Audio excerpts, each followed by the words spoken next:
There are places in Ireland where the wind carries voices, not words exactly, just the cadence of speech, like something once human carried thinly across stone and rain. One of those places lies on the western coast, among the hills of County Clare, where cliffs fall sharply into the Atlantic and the clouds seem to linger closer to the earth. There, in a hollow between two slopes of dark grass, stand the remains of St. Brigid's Orphanage and Chapel, a forgotten institution that closed its doors more than a century ago.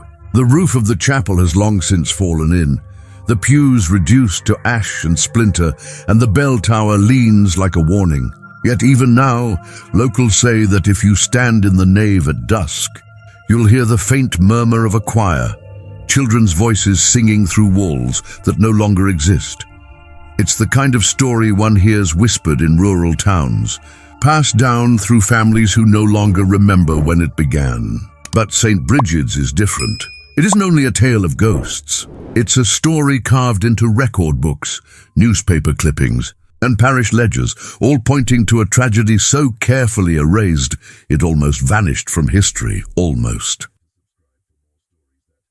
In 1871, a cholera outbreak swept through County Clare. The disease, carried by contaminated wells and the movement of trade, claimed hundreds. Villages emptied and those who could fled inland. But some had nowhere to go, particularly the children, the Sisters of St. Brigid, a small order of nuns who operated a rural orphanage outside the town of Kilfenora, took in dozens of these orphans during the epidemic. Their mission, as stated in the diocesan records, was to shelter and sanctify the lost. By the autumn of that year, 34 children were living within the stone walls of St. Brigid's, cared for by 6 sisters under the supervision of the orphanage's superior, Sister Agnes. She was known for her strictness, her intelligence, and her belief that suffering was the path to salvation. Parish accounts describe her as unyielding, with the voice of an iron bell. To the outside world, St. Brigid's appeared as a place of refuge. But those who worked there later spoke of something else, an oppressive quiet, an endless cycle of prayer and punishment, and the sense that the walls themselves were listening. The orphanage was built on the foundations of an older chapel dating back to the 1600s, long before the sisters arrived. Its cellar, used originally as a burial crypt, stretched beneath the nave and sacristy, a labyrinth of cold chambers carved directly into the limestone. When repairs began in the mid-19th century, workers noted that certain walls didn't align with the visible structure above. A hallway led to nowhere. A door was sealed with mortar so old it predated the church itself. One mason, whose name appears briefly in an 1867 building log, wrote a single line beside his signature: "There are steps that go down, but no steps that come up." He never returned to complete the job. The first documented sign that something was wrong at St. Brigid's came in November of 1871, when the town's physician, Dr. Michael Egan, visited the orphanage to inspect conditions during the outbreak. His notes, still preserved in the Clare County archives, mention a severe damp within the chapel, an unusual odor beneath the floor, and signs of prolonged confinement in the cellar quarters. He recommended temporary evacuation. The sisters declined.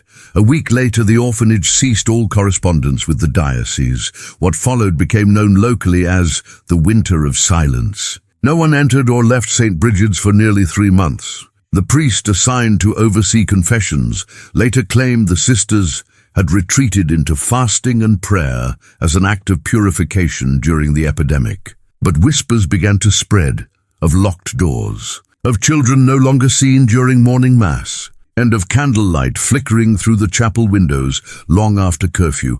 Then, in January 1872, the bells of St. Brigid's tolled 13 times at midnight. The sound echoed across the valley, though no one was meant to ring them. The following morning, a shepherd from the nearby hamlet found the chapel doors open, snow drifting across the threshold.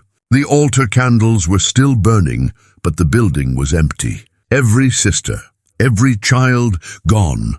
The authorities arrived from Ennis 3 days later. They found no signs of struggle, only the belongings of the children neatly stacked in the dormitory as if waiting for collection. The ledgers were blank from the month before. The food in the kitchen had spoiled untouched. And in the chapel, where the pews faced the altar, the stone floor bore small marks, circular impressions, like candle bases arranged in a wide ring.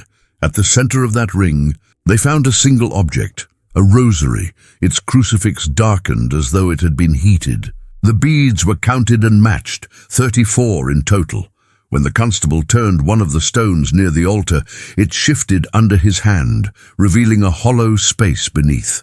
The air that rose from it was foul and warm, as though trapped for years. A torch was lowered through the opening, but the beam vanished into darkness. They sealed it immediately. No bodies were ever found. The official report cited mass flight during plague conditions, though no one could explain why the sisters left behind their records, their supplies and the chapel key, which remained hanging on the main door for decades. The orphanage was left to rot. Vines grew over the gate, and rainwater filled the crypt beneath. Locals avoided the road entirely, crossing the valley instead of passing near the ruins. Yet stories persisted.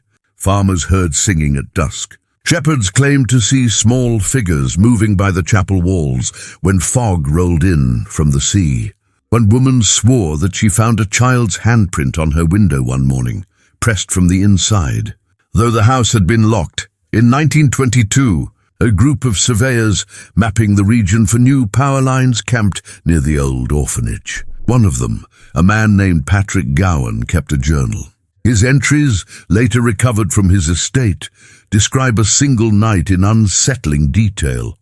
At first the sound was soft, like wind through reeds. Then it became distinct, the rhythm of prayer, many voices whispering at once. We followed it to the chapel ruins. The air was still, yet the candles inside our tent went out all the same. I swear I saw light beneath the floor, faint, green, like water reflecting through stone. The next morning the team left the site without completing their work. Their report to the electric board simply read, unstable ground conditions.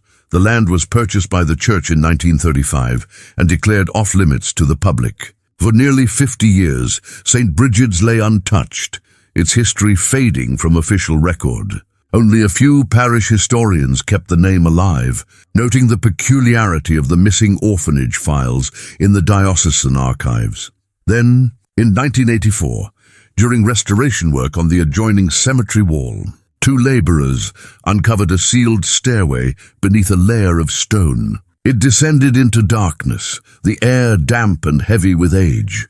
The opening was measured, photographed, and, according to surviving correspondence, quietly filled in by order of the local parish council the following week. No further excavation was ever permitted.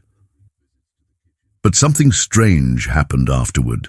Villagers began reporting faint knocks from the chapel walls when attending Sunday service at the new church nearby. Children claimed to hear singing through the ground, and late one evening, a caretaker walking past the ruins saw candlelight flickering from beneath the old floor, soft, rhythmic, almost musical. When he stepped closer, the light vanished. Yet in the silence that followed, he heard something else. Not wind, not echoes, voices, dozens of them. Children's voices, reciting a prayer he hadn't heard since childhood, and when he listened closely, he realized they weren't praying for salvation. They were asking to be let out. In the spring of 1985, nearly a year after the sealed stairway was discovered, the Diocese of Ennis quietly dispatched 2 archivists to examine the remaining records of St. Brigid's. Their assignment was simple: to catalogue and preserve what little documentation survived from the orphanage's operation in the 19th century. Among boxes of weathered baptismal entries and communion lists, one of the archivists, Margaret Byrne, found a leather-bound ledger tucked inside a damaged crate marked personal correspondence. The cover bore no title, but the inner page contained a single name, written in tight, disciplined cursive: Sister Agnes Morin, Superior St. Brigid's Orphanage. 1871. The diary was badly warped from moisture. Its edges darkened, but most of the pages were intact. What Byrne read within them would later be described in her field report as a record of conscience collapsing under the weight of faith. For more than a century, Sister Agnes had been remembered by the Church as a devout, if severe, servant of God, a woman of unshakable discipline. But the diary painted a different portrait, that of a mind unraveling in isolation, convinced that the line between salvation and damnation had been crossed within her own chapel walls. The earliest entry was dated August 3rd, 1871, only weeks after the cholera outbreak began. The children arrived in groups of 3 and 4, she wrote. They come from the villages of Kilfenora and Ennistimon, feverish and trembling, some already coughing blood. Sister Mary says we are unprepared, but I have faith that the Lord will protect us if our devotion is pure. Subsequent pages chronicled the steady descent into fear. The sisters fell ill one by one, though none with cholera. Agnes noted symptoms of exhaustion, delirium, and a heaviness in the chest like drowning. The children's conditions worsened. 6 died within a month, their bodies buried behind the chapel under the stone wall. But her tone shifted abruptly after a passage dated September 19th. Last night, I dreamt that Saint Brigid herself stood in the dormitory. She told me that the sickness is not of the flesh, but of the soul, that the Lord is testing the purity of our charge. I awoke to find the candles burning, though none of us had lit them. By October, the entries turned frantic. Agnes began writing multiple times a day, her sentences shorter, her handwriting more erratic. They whisper through the floorboards. I hear them even when the chapel is empty. The physician does not understand. This is not illness. It is consequence. We must contain it before the parish is infected. We must purify the house.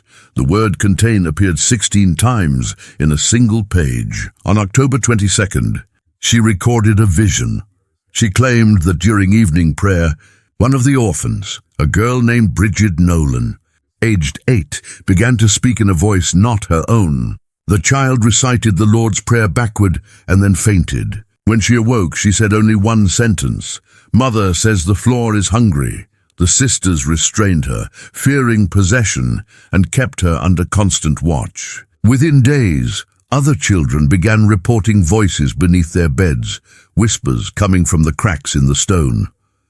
By early November, the orphanage had sealed its doors. The diary became the only surviving witness to what happened inside.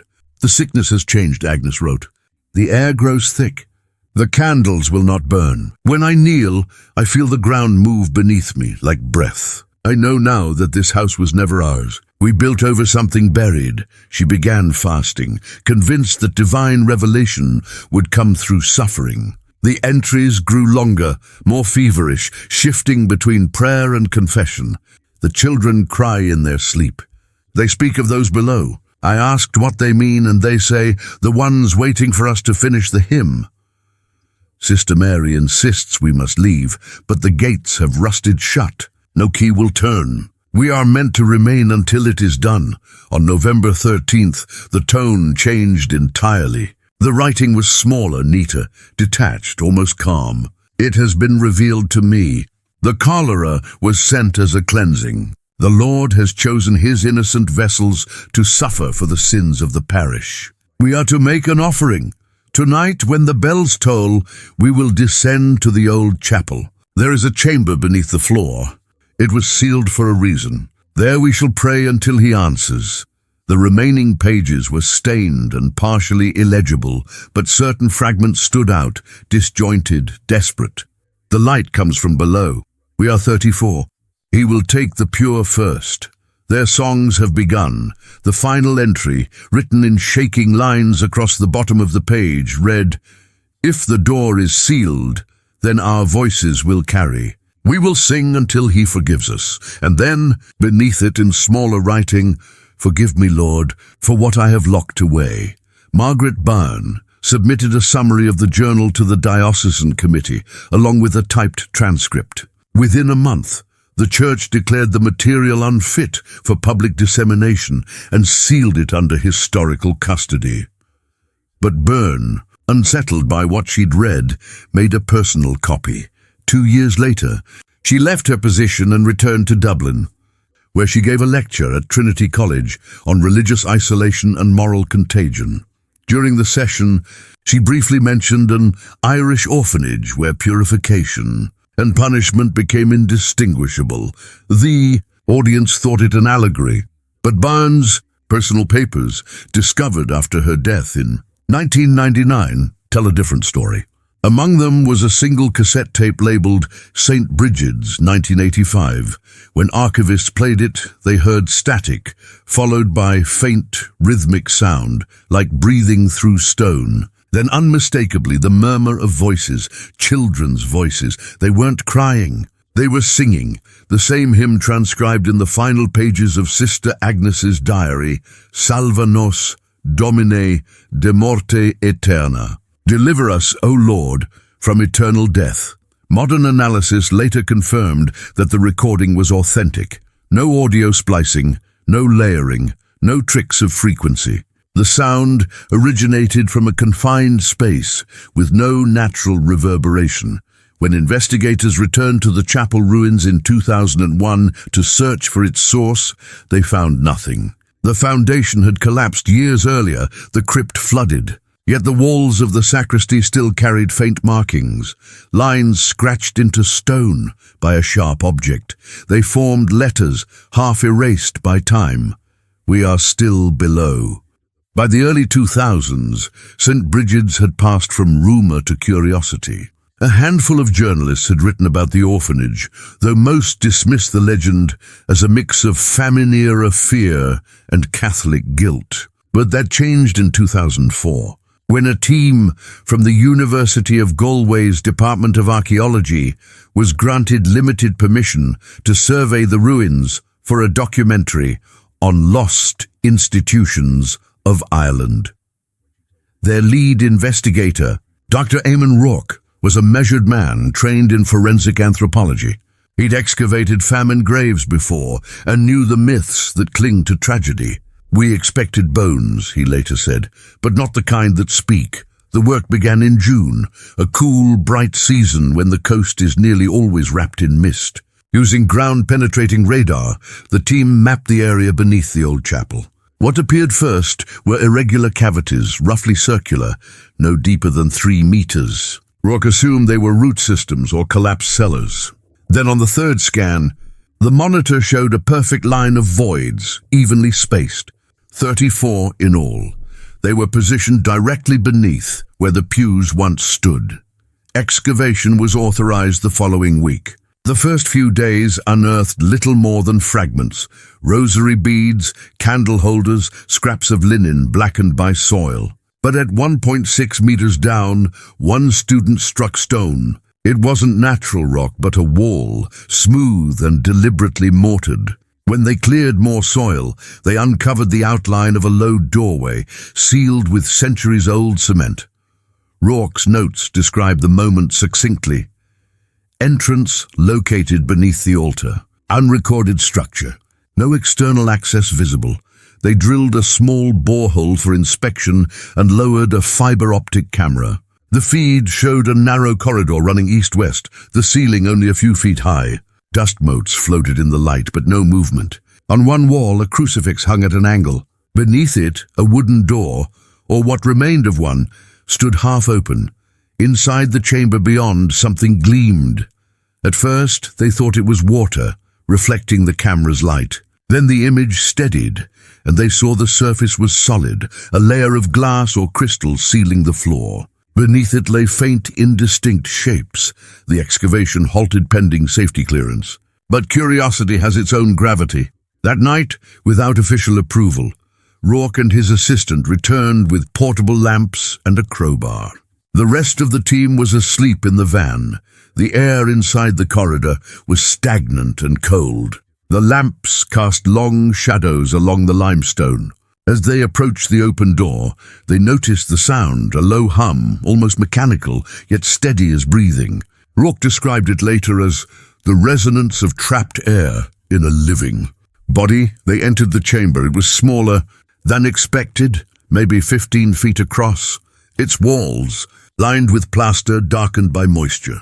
The floor was indeed sealed by glass panes, thick and fused at the edges with pitch. Beneath the glass, laid in precise formation, were rows of small figures, children, 34 of them. Their faces were turned upward, eyes closed, hands folded across the chest. They weren't skeletal. They were preserved, mummified by the dry air and mineral content of the limestone. Some still wore fragments of wool tunics and ribbons. Around them, dozens of candles had melted into the floor, their wax frozen mid-drip. At the center of the circle lay a woman in a nun's habit, her hands bound with rosary beads. The crucifix rested over her heart, burned into the cloth. Sister Agnes Morin.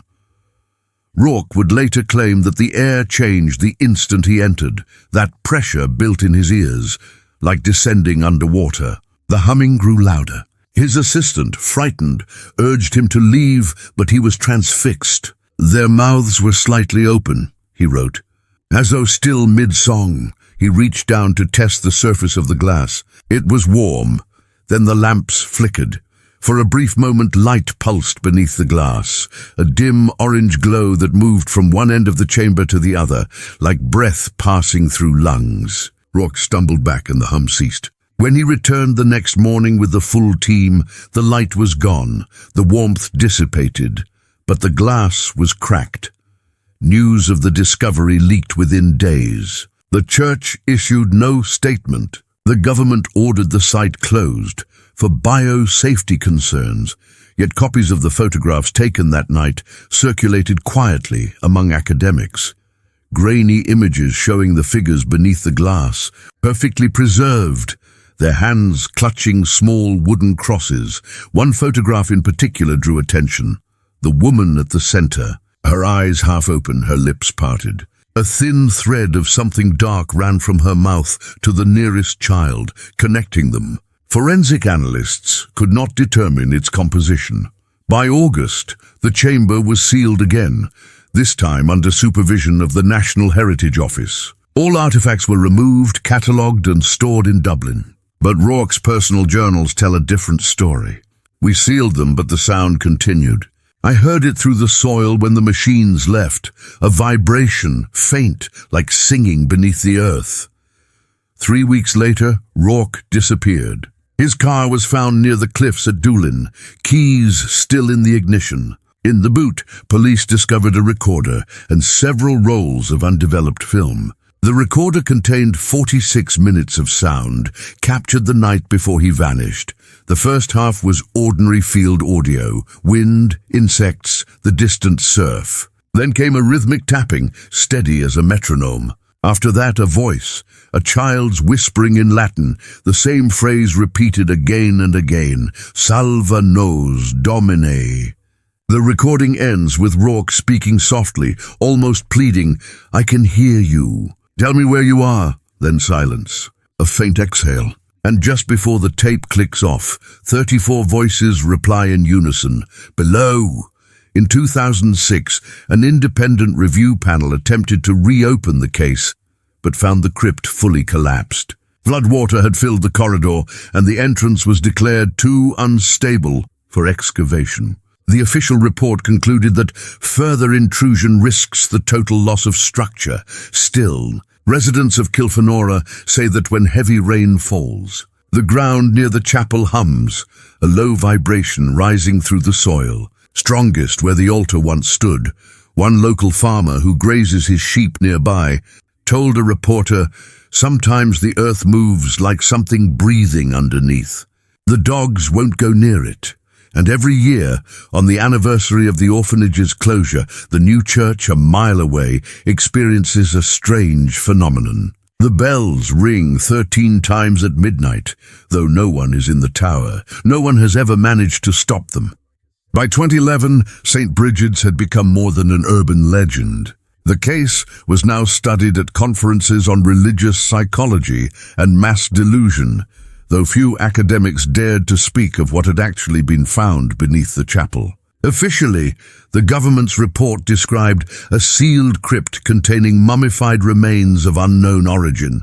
But among archivists and former clergy, the story persisted: 34 children, a nun, and a ritual that should never have happened. That year, a research team from Trinity College Dublin, led by Dr. Colm Devane, obtained special permission to conduct a non-invasive acoustic survey of the site. Their stated goal was purely scientific, to determine whether the legends of subterranean voices could be explained through geology, airflow, or vibration. Devane, a geophysicist with no patience for superstition, dismissed the ghost stories outright. "There's always a physical cause," he told journalists before the first scan. "Sound travels through stone in strange ways. People hear what they expect to hear, but his certainty would not last." The survey began in October, a season when the western coast grows still and the air carries the faint smell of sea salt even miles inland. The team set up their instruments around the ruins: seismic sensors, ground microphones, and geophones capable of capturing frequencies below human hearing. On the first night, the readings were ordinary: faint tremors from ocean waves, a constant wind resonance, and occasional interference from passing vehicles. Yet just after midnight, the sensors beneath the old altar registered something else: a rhythmic sequence of pulses, perfectly spaced like footsteps. At first, the team assumed it was echo from their own movement. But when they stopped, the sound continued. 6 pulses, then a pause, then 6 again. The pattern repeated for nearly a minute before fading. The following night, the same pattern returned. Devane decided to test the phenomenon. Using a portable speaker, he broadcast a simple sequence of tones into the ground, a calibration signal. To his astonishment, the ground responded. The returning pulses were not identical. They varied as if answering. The team repeated the experiment with different frequencies. Each time, the ground produced subtle echoes, too regular to be natural. On the 5th test, one technician, Eoif Mallon, suggested they try voice. She recited part of the Lord's Prayer into the microphone. For a full 30 seconds, nothing happened. Then the equipment picked up a faint resonance, multiple frequencies layered over one another, forming syllables that no one present could mistake. It was the same prayer, repeated. Word for word, the sound came from beneath the chapel. Over the next week, the team collected hours of data. The signals seemed to cluster around the same depth, 3 meters below the surface, exactly where Rourke's chamber had once been. But there was a new variable. The responses changed depending on who spoke. When male voices were used, the return signals were short, fragmented. When female voices were used, the responses lengthened and grew harmonic, like a choir. Mallon began hearing faint echoes without equipment, the sound of soft chanting when she stood alone near the altar. She described it in her notebook as children murmuring behind a wall. On the final day of the study, she brought a small recorder to capture the ambient noise. The file begins with wind and distant birds. After 40 seconds, there's a faint shift, a single note sung by a child. Then another and another, forming a chord. It builds for nearly 20 seconds, then stops abruptly. A breath follows. And then a voice, young and clear, says in perfect English, "You found us." The recording was analyzed at the university's acoustics lab. Technicians confirmed that the frequencies did not match any known environmental pattern. The source appeared to be internal, sound generated within the rock itself. When Devane was asked about it during a press conference, he refused to comment. His only statement was that the data shows an unexplained anomaly consistent with human vocalization. Privately, he was less composed. In an email later released by a colleague, he wrote, "I don't know what we recorded. I only know it isn't possible. The limestone acts like bone. It carries sound, but what we heard wasn't echo. It was intent." In December of that year, Devane returned to the site alone. Surveillance footage from the access road shows his car arriving at 10:47 p.m. He was never seen again. When investigators found the vehicle the next morning, the doors were open, the headlights still on. His laptop was missing, but the field recorder lay on the passenger seat. It contained only one file, time-stamped 11:09 p.m. For the first few minutes, there's only static and wind. Then footsteps. Devane's voice, "If you can hear me, I want to understand." A long pause follows. Then faintly children's laughter, soft at first, then growing louder. Finally, a single female voice, older, calm, unmistakably Irish, speaks. "You shouldn't have come back. Doctor." The recording ends with a low rumble. Like stone shifting, authorities closed the investigation within days. The official explanation, accidental fall or misadventure near the cliffs. But the recorder's metadata showed it had been activated more than half a kilometer inland, near the chapel ruins. After Devane's disappearance, the government revoked all research permits. St. Brigid's was fenced off and designated a protected historical hazard. Yet the rumors multiplied. Locals began reporting vibrations again, not only at night, but during daytime mass at the new church nearby. The priests noticed it too. Candles trembled without draught. Communion cups rang softly during prayer. The parish bell, which hadn't worked for years, began to toll faintly at random hours, and beneath all of it, a hum, so low it was almost a feeling rather than a sound. In 2014, a journalist named Claire O'Donnell, working for an independent radio station, smuggled a contact microphone onto the site. She recorded for 20 minutes.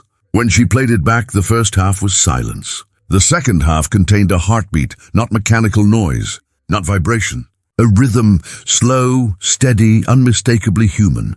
It lasted exactly 34 beats. The church has never acknowledged the existence of Sister Agnes's diary or Rourke's excavation. But one detail connects every account.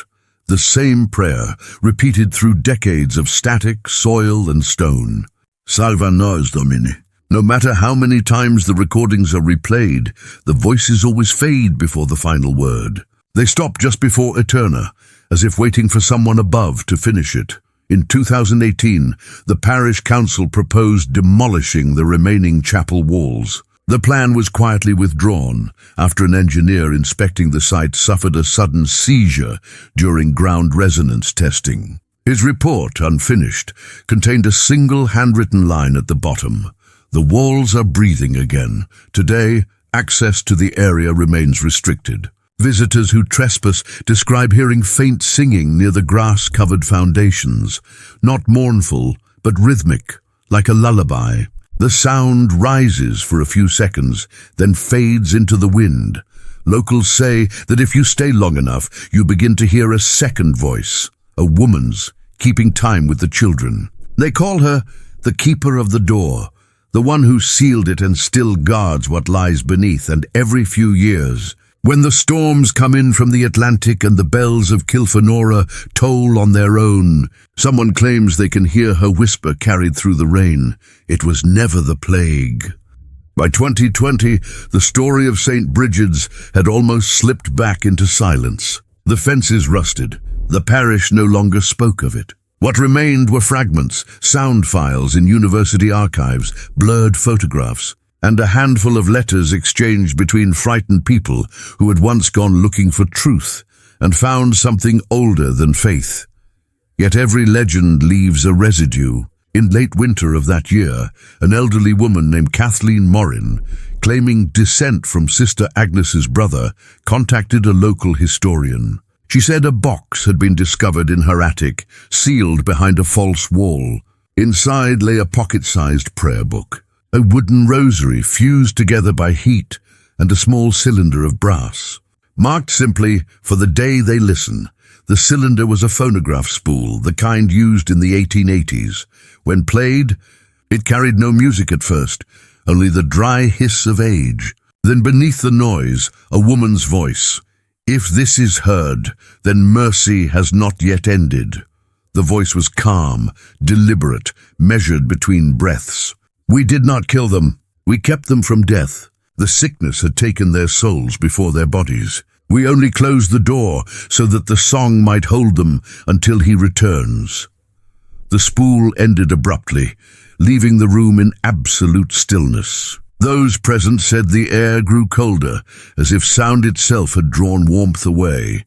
News of the recording spread quietly among academics. Some believed it a forgery.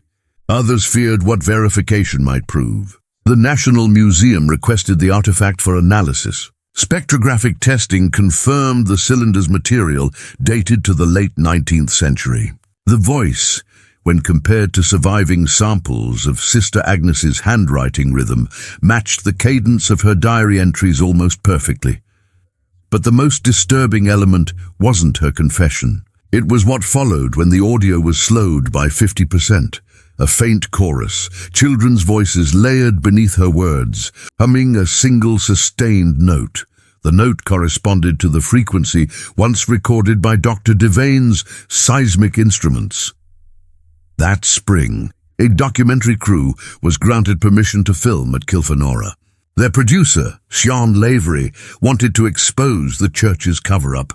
He approached the story as history, not horror, confident that reason would strip away myth.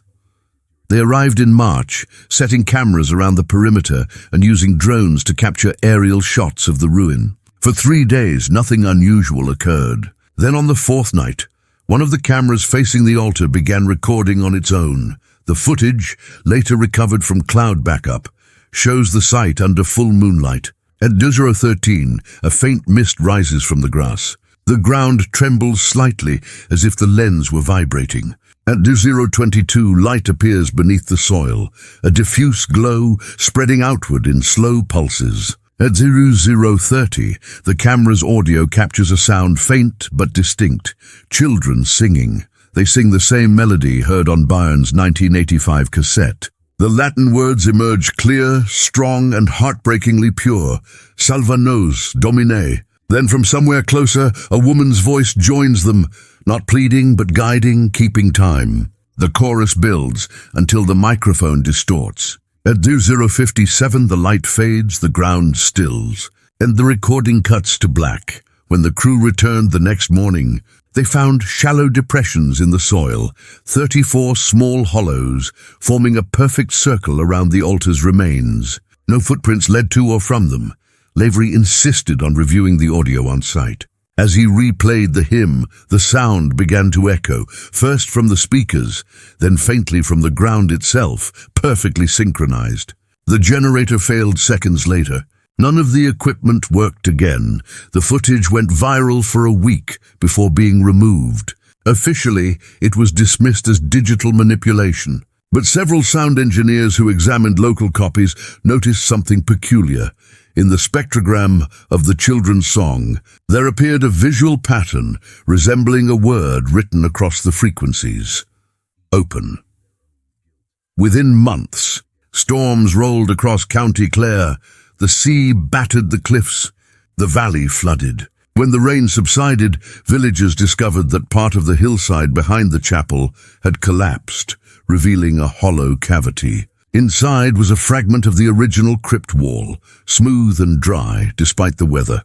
Etched into it were hundreds of tiny scratches, names, initials, and a single phrase repeated again and again in Gaelic.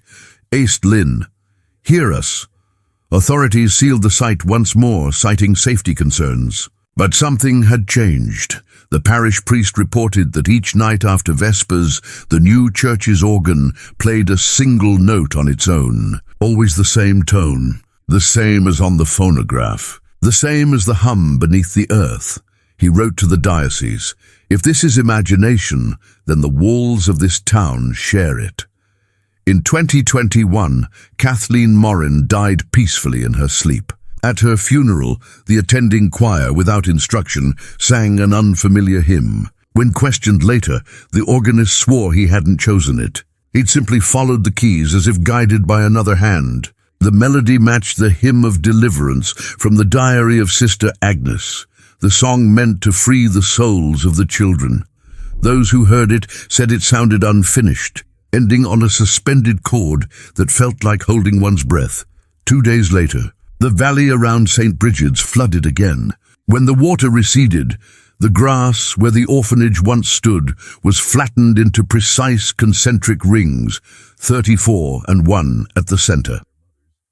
Today, the area remains fenced and silent, but travelers still stop along the road to listen. Sometimes, when wind moves through the grass, they claim to hear faint music rising from below, the echo of a choir keeping perfect pitch. The locals no longer call it haunted. They call it the lullaby of St. Brigid's. Some nights it drifts all the way to Kilfenora, carried on salt air across the valley. Windows vibrate, dogs whimper, and if you listen closely, beneath the harmony of children's voices, you can still hear one woman singing lower than the rest, steady, sorrowful, eternal. Her voice does not plead anymore. It keeps time. It counts softly between verses, as though ensuring none are lost. 1, 2, 3, 4. And then the hum returns, deep, patient, the heartbeat of stone remembering breath. Those who have studied the phenomenon say it's merely resonance, limestone vibrating from centuries of pressure. But others, those who've stood there after dark, describe something different, a sensation that the air beneath their feet is listening back.